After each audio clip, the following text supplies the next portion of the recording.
मुंबई महानगरपालिकेच्या निवडणुकीमध्ये आता मतदान जे आहे ते अवघ्या काही तासांवरती येऊन ठेपलेलं आहे। मात्र मुंबई महानगरपालिकेतल्या वॉर्ड क्रमांक 99 मध्ये या ठिकाणी एक उमेदवार असा आहे की त्यांना लोकांमधून या ठिकाणी संपर्क किंवा या लोकांनीच सचिन दाबेकर यांना या ठिकाणी उमेदवारीसाठी उभं केलेलं पाहायला मिळतं आहे। लोकांमधून त्यांचं सामाजिक कार्य बघून त्यांनी या ठिकाणी अपक्ष उमेदवारी भरलेला आहे आणि त्यांच्या मागे या वॉर्ड क्रमांक 99 मधील अनेक लोक या ठिकाणी त्यांच्यासोबत उतरलेले पाहायला मिळत आहेत। आजपर्यंत कुठलंही राजकीय बॅकग्राऊंड नसताना किंवा राजकारणात कुठलाही गॉडफादर नसताना या ठिकाणी सचिन दाबेकर हे निवडणूक रिंगणामध्ये उतरलेले पाहायला मिळत आहेत। खऱ्या अर्थाने बघितलं तर वॉर्ड क्रमांक 99 मधून त्यांची उमेदवारी या ठिकाणी त्यांनी उमेदवारी अर्ज भरलेला आहे। या ठिकाणी स्वतः सचिन सर आहेत आपल्यासोबत। सचिन सर, लोकांनी तुम्हाला उभं केलेलं आहे। आजपर्यंत असं बघितलं की तिकिटासाठी मारामार होते, पण इथे लोकांनीच तुम्हाला उभं केलेलं आहे आणि लोकांचे प्रश्न सुटावेत म्हणून तुम्ही या ठिकाणी निवडणूक रिंगणामध्ये उतरलेले आहेत मुंबई महानगरपालिकेच्या। काय तुमचा अजेंडा असेल? माझा अजेंडा असा आहे की दांडिया गावात भरपूर प्रॉब्लेम आहेत।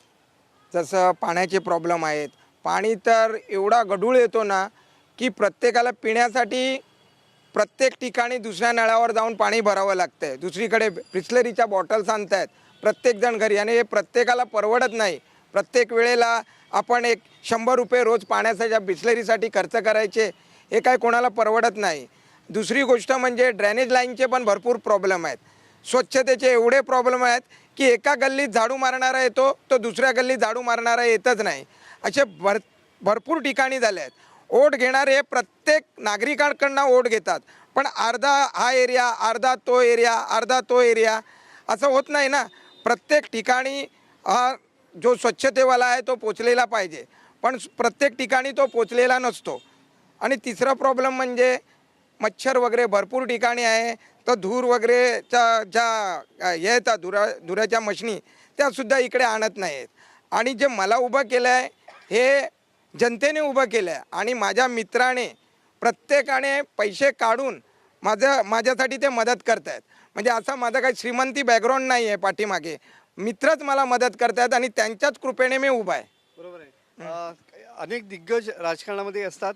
तुमच्या विरोधात सुद्धा जवळपास 8 उमेदवार रिंगणामध्ये आहेत आणि सगळे पक्ष जे आहेत ते प्रस्थापित या ठिकाणी पक्ष पाहायला मिळतात। अशा वेळेला तुमची टक्कर असताना तुमचा नेमका विजयाचा मार्ग कसा असेल किंवा तुमची स्ट्रॅटेजी नेमकी काय असेल?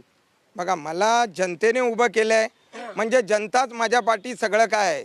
जनताच माझी मायबाप आहे आणि जनता ही मला बहुमताने निवडून देईल ह्याची मला ग्वाही आहे आणि गॅरंटीनी की मला संपूर्ण जनता हीच निवडून देईल ही माझी खात्री आहे। भले किती दिग्गज आहेत, श्रीमंत आहेत, तरी पण माझ्या मागे जनता असल्यामुळे मीच निवडून येईन। वांद्रे विधानसभामधला हा प्रभाग येतो वॉर्ड क्रमांक 99। जर तुम्ही विजयी झालात तर तुमचा नेमका पुढचा अजेंडा काय असेल किंवा तुम्ही कुठल्या पक्षाबरोबर जाणार का? मी कोणत्याच पक्षाबरोबर जाणार नाही आहे। माझा अजेंडा हा असेल की इथे घरांचे बी प्रॉब्लेम भरपूर आहेत। जसं ठाण्यामध्ये 4 झोपड्या एकत्र करून जसं घरं बांधतायत तसे प्रत्येकाला घरं बांधून देण्याचं माझं पहिलं विजन असेल। कारण इकडे भरपूर बिल्डिंग्स तोडल्या जातात।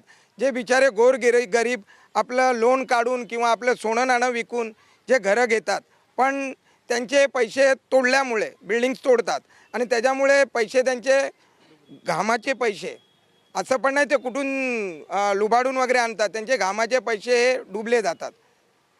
आणि दुसरं विजन म्हणजे मला मुख्य कारण पूर्ण दांड्यामध्ये पाणी सगळ्यांना पोचवायचं आहे। गज्जर बांधला पण पाण्याचे भरपूर प्रॉब्लेम आहेत, तर त्यांच्या गल्लीत मला पाणी पोचवायचं आहे आणि तेही थोड्या फोर्सने, असं नाही की थोडं जसं आता पाणी पडतं आहे तर त्या पद्धतीत नाही, फास्ट पाणी पोचवायचं आहे। नक्कीच। अत्यंत सामान्य कुटुंबातमधून या ठिकाणी सचिन दाबेकर या ठिकाणी निवडणूक रिंगणात उभे असलेले पाहायला मिळतात आणि आपण जर निवडून आलो तर आपण कुठल्याही पक्षात जाणार नाही असा दावा सचिनभाईंनी या ठिकाणी केलेला पाहायला मिळतो आहे। कॅमेरामन मोहन दुबेसह मी मनोज लेले, TV9 मराठी, मुंबई।